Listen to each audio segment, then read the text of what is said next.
Itu challenge yang bisa dihadapi. Dan dia punya impian, dia mau dikenang. Mungkin saya percaya dia mau dikenang dalam hidupnya dia. Dia mau kalau ketika dia meninggal, dia akan mengatakan bahwa saya telah berbuat sesuatu untuk Indonesia. Itu yang mungkin dia mau.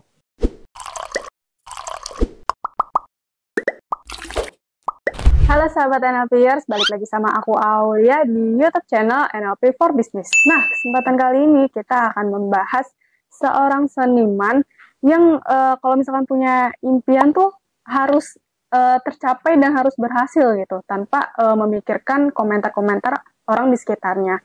Penasaran kan? Yuk langsung aja kita bahas dengan Coach Arif. Halo Coach. Halo. Kabarnya baik ya Coach? Iya. Gimana? Gini Coach, sempat baca berita kalau misalkan seorang seniman itu namanya Nyoman Nuarta Coach. Nah itu memang dari kecil itu udah hobinya, udah sukanya tuh seni gitu. Seni mematung. Oh, yang buat tentang IKN ya? Iya, betul. Nah, itu kan udah banyak nih Coach, kayak dari patung GWK, patung Soekarno juga di Jakarta, itu dari hasil karya beliau. Nah, gimana sih kalau misalkan kita agar mempunyai impian itu tanpa memikirkan komentar-komentar orang sekitarnya, jadi kita hanya fokus ke tujuan kita berhasil gitu Coach. Saya mau ceritakan dulu kalau si Nyoman Nuarta ini, dia itu sebenarnya awalnya tuh belajar melukis. Oh, oke. Dia belajar melukis, tapi nggak tahu kenapa dia mendadak dia punya keinginan untuk melihat seni dari 3 dimensi. Nah, seni dari 3 dimensi hanya bisa terjadi dengan pembuatan patung, patung dan sebagainya. Nah, dia dari awal cita-cita banget ngebuat sesuatu, maka sampai dia berhasil mendapat penghargaan dari mana-mana. Ya, jadi orang kalau nggak ada holiday content tuh nggak ada, dia nggak ada ngerasa ketidakpuasan dalam hidup. Jadi kayak baik-baik aja hidup gue nggak ada yang kurang. Gitu. Nah, kalau saya tuh punya tuh holiday content, misalnya contoh, kenapa sih jadi trainer sales? Karena saya melihat kenapa banyak sales yang jualan tuh kayak nipu, kayak bohongin orang, itu saya nggak suka tuh. Terus juga saya konsen banget berkaitan dengan bagaimana penjualan produk biar bisa laku. Tanpa konteksnya adalah nyogok gitu loh. Kan banyak tuh sales tuh yang kayak kesannya nyogok. Itu aku paling nggak suka tuh. Jadi maksud saya, bisa dong jualan pakai cara konteks yang etika banget, etis gitu loh. Jangan pakai cara nyogok, jangan pakai cara apa. Tapi bener-bener bisa closing gitu loh. Beretika, bermartabat, itu penting banget buat saya. Karena kan gini ya kata konteks gini ya. Kan jangan sampai ketika kita menjadi sales, kita tuh malah hidup kita tuh bukan sukses surga dan apa, bukan sukses di dunia dan akhirat gitu. Suksesnya cuma di dunia doang, akhiratnya kagak gitu loh ya. Ini kan juga sama aja kayak bercanda gini. Tahu nggak orang yang cepat masuk surga siapa? Supir bus. Kenapa? Karena supir bus lah yang pas ngebut-ngebut Metro Mini itu menyebabkan semua orang jadi yang Tuhan, taranya mau mati gitu. Karena ngebut-ngebut kan.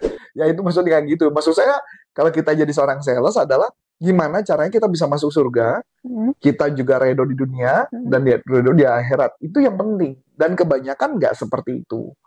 Itu ketidakpuasan saya. Makanya saya sebut holy discontent.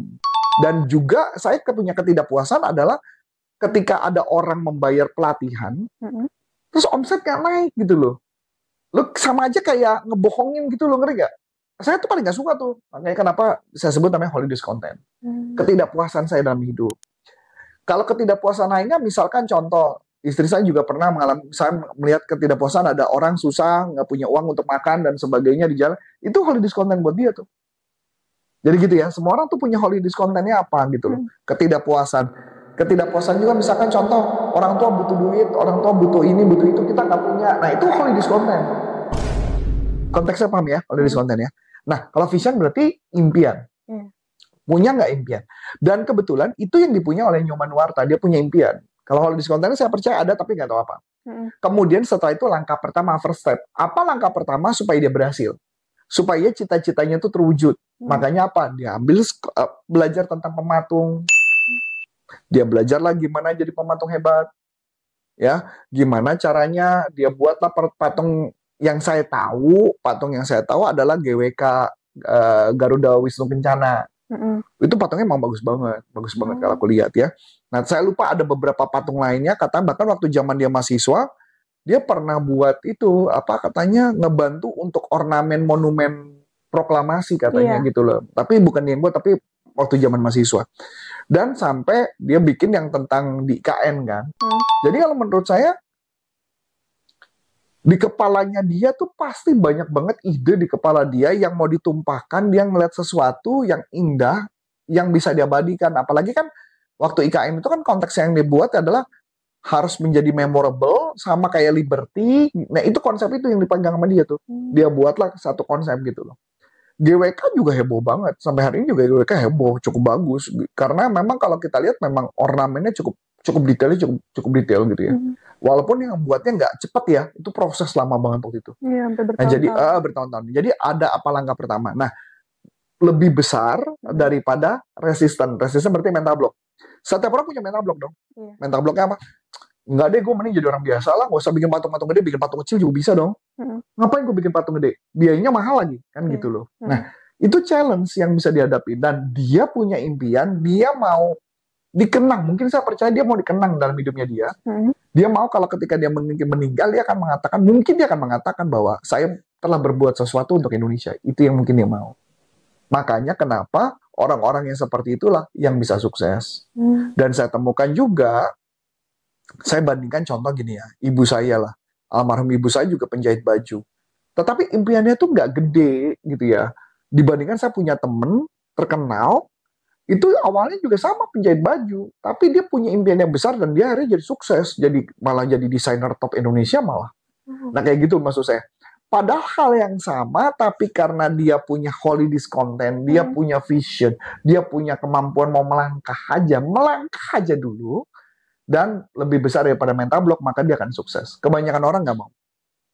Orang cuma cenderung, enak ya kali ya kalau saya punya, kalau enak kali punya itu berarti belum.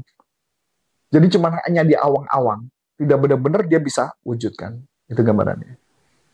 Menarik nih teman-teman. Jadi kalau misalkan emang kita punya impian, tapi juga ada faktor yang bisa kita kejar impiannya gitu. Ibaratnya kayak kita punya suatu kekurangan atau ketidakpuasan. Iya. Ketidakpuasan yang mengharuskan kita untuk mengejar mimpi. Nah, juga nggak mengharuskan sih sebenarnya, tergantung orangnya menganggap itu penting apa enggak. Kalau nggak penting ya nggak dikejar. Oh iya benar kan? Iya benar. Iya. Nah kalau misalkan ada mental block juga, gimana cara kita mengatasi agar impiannya itu tercapai? Nah mungkin segitu dulu nih teman-teman pembahasan kali ini dari aku Aulia dan saya Coach Antoni Sarif mengucapkan terima kasih, sukses buat Anda dan sampai jumpa. NLP for Business untuk Indonesia. Bye bye.